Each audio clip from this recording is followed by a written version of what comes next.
পরশ welfare অ্যাসোসিয়েশনের পক্ষ থেকে রবিবার হয়ে গেল রক্তদান ও বিনামূল্যে চক্ষু পরীক্ষা শিবির।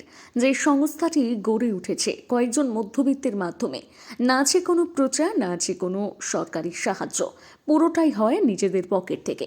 এবং সেই মানসিকতা নিয়ে মানিকতলা বিধানসভা কেন্দ্রের মুরারিপুকুর এলাকায় নিয়ম করে বছরের নানা সময় এই সংস্থা আয়োজন করে আসছে রক্তদান শিবির থেকে স্বাস্থ্য সামাজিক বিভিন্ন কর্মসূচি। রবিবার ছুটির দিনে পরশ ওয়েলফেয়ার অ্যাসোসিয়েশনের উদ্যোগে চতুর্থ বছরের এমনই এক রক্তদান ও বিনামূল্যে চক্ষু পরীক্ষা শিবির। ওষুধপত্রের পাশাপাশি বিনামূল্যে ছানি অপারেশনের ব্যবস্থাও করে দিল এই মানবিক সংগঠন। আর এই উক্ত অনুষ্ঠানে উপস্থিত ছিলেন স্থানীয় তৃণমূল বিধায়ক শ্রেয়া পাণ্ডে। ব্যক্তিগতভাবে শ্রেয়া পাণ্ডেকে দু চার কথা বলবার জন্য অনুরোধ করব। কেমন আছেন সবাই? আশা করছি খুবই ভালো আছেন। আজকে ঠান্ডা শীতের মধ্যে হালকা কাঁপছে, কারণ আজকে জানি না কি হলো, কালকে তো রোদ্দুর বেরিয়েছিল, আজকে রোদ্দুর একদমই বেরোয়নি। আমরা একটা ক্যাজুয়াল জ্যাকেট পরে চলে এলাম, কালকে দেখলাম গরম লাগছে, মানে উলি টুলি ভেতরে পড়েছিলাম, দেখলাম গরম লাগছে। আজকে দেখছি সুন্দরবন এলাকায় অত্যন্ত গ্রামে, মণিপুর গ্রাম, সেখানে আমরা একটা স্কুল চালাই। 50টা বাচ্চা দেখাশোনা করি, 2টো টিচার এবং মিড ডে মিল সব রকম দিয়ে পিকআপ ভ্যান দিয়ে আমরা ওদের পরিচালনা করি। এই সংস্থার মধ্যে আমরা মোটামুটি 15-16 জন মেম্বার আছি। এই 15-16 জন মেম্বার মিলে আমরা সবাই মিলে সাহায্য দিয়ে এইভাবে এই স্কুলটাকে আমরা দেখি। লঞ্চঘাট নেই, নৌকাঘাট, এবং সেখান থেকে আরও প্রায় 15 মিনিট লাগে আমাদের কর্মস্থলে পৌঁছাতে। তো খানিকটা অনুধাবনযোগ্য আমার মনে হয় যে আমরা কতটা ইন্টেরিয়ারে কাজ করছি। আর অরুণদা প্রায় সব কথাই বলেছেন। আমরা এর পাশাপাশি স্থানীয় কৃষকদের সহায়তার জন্য ওখানে পাওয়ার টিলার চালাচ্ছি।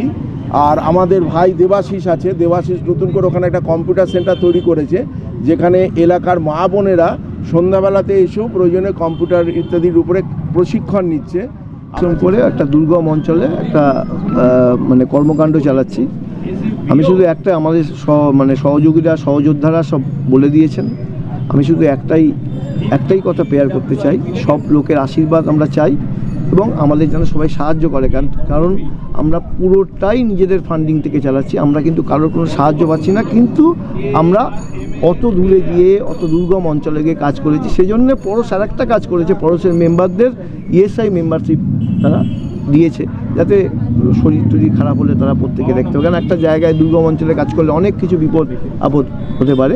সেই জন্য আমরা সেই কাজটা করেছি এবং বিগত দিনে গ্রামের জন্য ও যা বললো, রজত যা বললো, আরও কাজকর্মে আগ্রহী আমরা, এবং তার উপযুক্ত পরিমাণ সুযোগ সুবিধা পেলে আমরা আরও সব কাজকর্ম করতে পারি। আগের পর সুন্দরবনের বহু মানুষকে চিলড্রেন্স ডেতে হোক বা পুজোর সময় হোক আমরা তাদের ডেকে আনি, ঠাকুর দেখাই, তাদের পরিদর্শন করাই।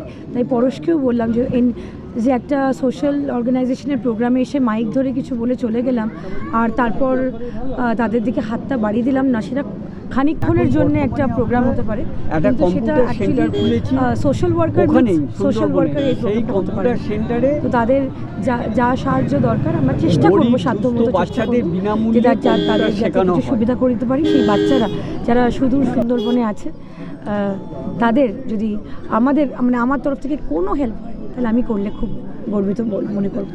স্বাস্থ্য পরিষেবার পাশাপাশি শিক্ষাক্ষেত্রেও নিজেদের আন্তরিক আর নিভৃত উদ্যোগ ক্রমশই রাজ্যের প্রত্যন্ত অঞ্চলে ছড়িয়ে দিচ্ছেন পরশ ওয়েলফেয়ার অ্যাসোসিয়েশনের সদস্যরা।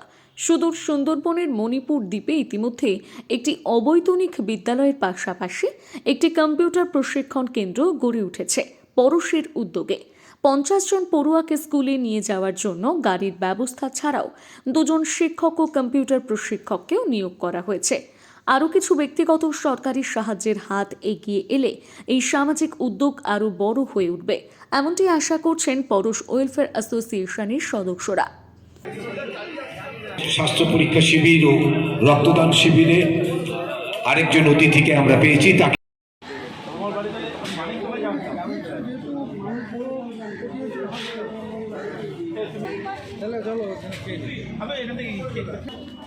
আগে কি খাবে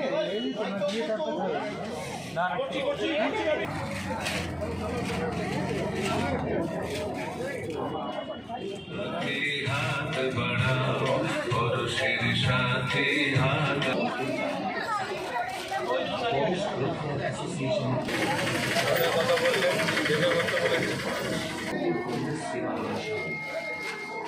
করতে চলছে, আপনারা এই অনুষ্ঠানে যোগদান করুন।